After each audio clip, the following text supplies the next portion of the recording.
সবাইকে জয় যিশু। আমাদের মহান প্রেমময় পিতা প্রভু যিশু খ্রিস্টের নামে আমি আজকে সবাইকে স্বাগত জানাই। আসুন আমরা ঈশ্বরকে ধন্যবাদ দিই, কারণ সারাদিন তিনি আমাদের সঙ্গে ছিলেন, আশীর্বাদ করেছেন এবং আমাদেরকে সুরক্ষা করেছেন। তাই আসুন আমাদের মহান প্রেমময় পিতাকে আজকে আমরা ধন্যবাদ করি এবং আজকের এই রাত্রির ভার তার চরণে রেখে আমরা ঈশ্বরের বাক্যের মধ্য দিয়ে যাই। আমি আজকে ঈশ্বরের বাক্য থেকে পাঠ করব প্রথম শমূয়েল তার 10 অধ্যায় 17 থেকে 25 পদ। এখানে আমরা দেখি যে ইসরায়েলিরা প্রথম রাজা পেয়েছিলেন। সেই প্রথম রাজা কে ছিলেন এবং কিভাবে তাকে মনোনীত করা হয়েছিল, আমি সেই বিষয়ে আজকে ঈশ্বরের বাক্য থেকে পাঠ করি। প্রথম শমূয়েল 10 অধ্যায় 17 থেকে 25 আমরা দেখি এখানে যে শমূয়েল এক ধর্মীয় উৎসবে মিশপাতে ইসরায়েলিদের সকলকে ডাকলেন আর তিনি তাদের বললেন, সদাপ্রভু বলেছেন, আমি তোমাদের মিশর দেশ থেকে বের করে এনেছি। মিশরি আর অন্যান্য লোকেরা যারা তোমাদের উপরে অত্যাচার করত, তাদের হাত থেকে আমি তোমাদের উদ্ধার করেছি। আমি তোমাদের ঈশ্বর, আমি তোমাদের সমস্ত দুর্দশা, সমস্ত বিপদে রক্ষা করেছি। কিন্তু আজ তোমরা আমাকে চাও না, তোমরা আমার কাছে রাজা চেয়েছো। খুব ভালো কথা।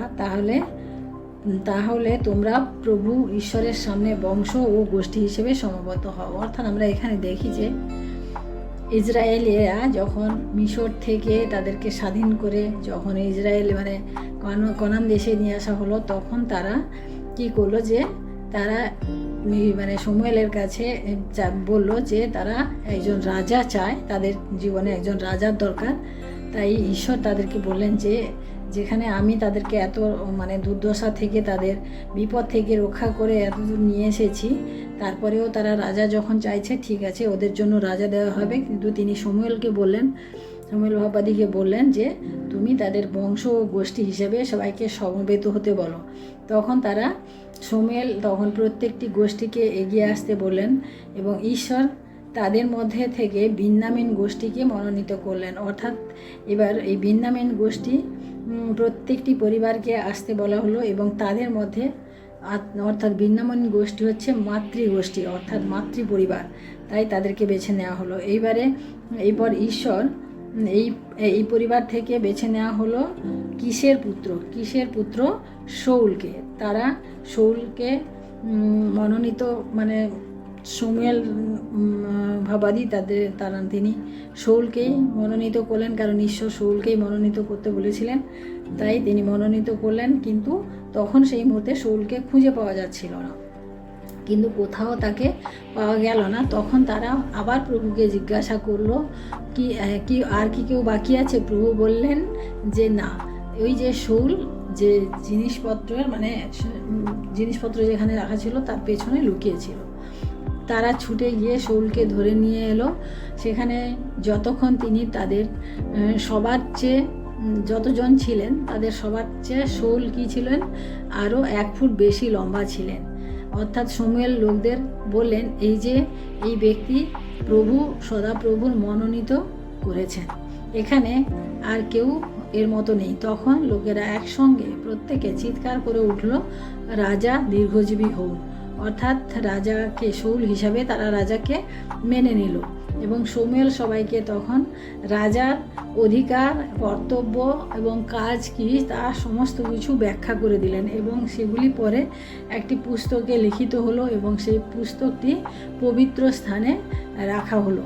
এরপর তারা সকলকে শমূয়েল চলে যেতে বাড়ি পাঠিয়ে দিলেন, এখন চলে গেল। এইভাবে আমরা দেখি যে রাজা হিসেবে ইসরায়েলের উপরে প্রথম রাজা হিসেবে শাউল মনোনীত হয়েছিলেন এবং সেই শাউল একজন ঈশ্বরের মনোনীত ব্যক্তি ছিলেন, কারণ ঈশ্বর তাকে মনোনীত করেছিলেন। কিন্তু আমরা দেখি শাউলের পরবর্তী জীবনে আমরা যখন দেখি যে শাউল নানান রকম দুষ্টাচারে, নানান রকম খারাপ সংসর্গে খারাপভাবে গিয়ে তিনি তার নিজের জীবনকে ঈশ্বর থেকে অনেক দূরে সরিয়ে নিয়েছিলেন, কারণ ঈশ্বর একসময় আমরা জানি যে তাকে ছেড়ে দিয়েছিলেন, ঈশ্বর তার সাথে ছিলেন না।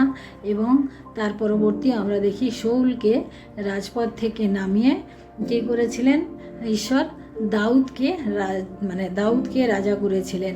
এবং আমরা দেখি দাউদ তখন অনেক ছোট ছিল, কিন্তু তিনি দাউদকে রাজা করেছিলেন। তাই প্রিয় ভাই বোনেরা, ঈশ্বর আমাদেরকে এখান থেকে আমরা যা শিক্ষা পেলাম যে ঈশ্বর আমাদিগকে মনোনীত করেন এবং ঈশ্বর তার নিজের মতো করে আমাদিগকে সমস্ত কিছু এক সময় দিয়ে দেন, প্রদান করেন, কিন্তু আমরা তা আস্তে আস্তে যখন হারিয়ে ফেলি তখন ঈশ্বরও আমাদিগকে ছেড়ে দেন।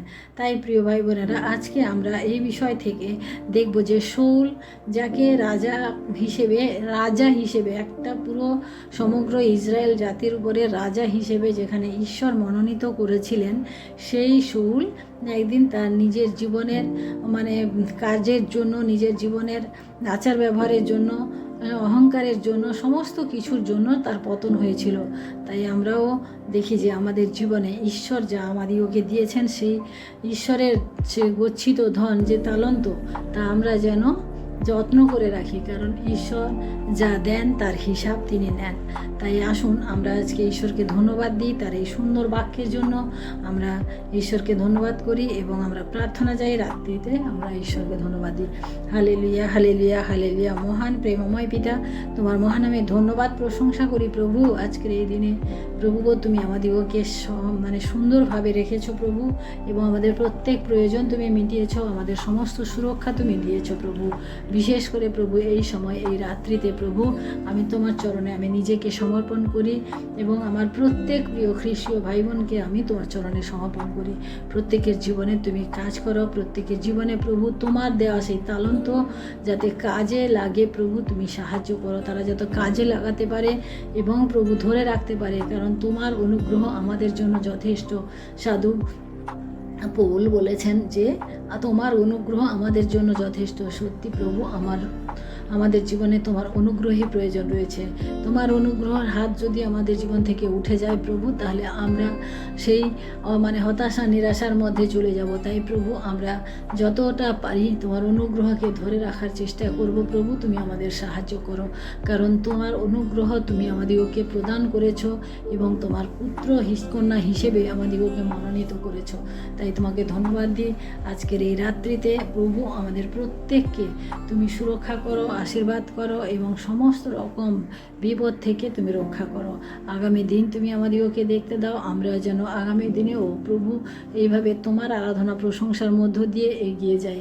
কারণ প্রভু, এই জগৎ বড় জটিলতার মধ্য দিয়ে যাচ্ছে। এই জগতে মানুষকে কি চোখে দেখে আমরা জানি না, কিন্তু প্রভু তুমি আমাদিগকে প্রেম করো। সেই প্রেম যেন আমরা ধরে রাখতে পারি, কারণ আমরা তোমার পথে যদি থাকি প্রভু, তাহলে সমস্ত অন্যায় অত্যাচার থেকে আমরা দূরে থাকতে পারবো। তাই তোমায় ধন্যবাদ করি প্রভু। তুমি আমাদিগকে সাহায্য করো, আশীর্বাদ করো এবং আমাদের সঙ্গে সঙ্গে থাকো। রাত্রিভার তোমার হস্তে রাখি, আমাদের সমস্ত প্রয়োজন তুমি দেখো প্রভু এবং আমাদিগকে সাহায্য করো। আমরা আগামী দিন আবার তোমার সাথে প্রার্থনায় আমরা উপস্থিত হব। ধন্যবাদ করি প্রভু। আমার এই বিনতি প্রার্থনা প্রভু তুমি শ্রবণ করো এবং গ্রাহ্য করো। আমাদের প্রিয় পিতা প্রভু যীশু খ্রিস্টের নামে চাই, আমেন।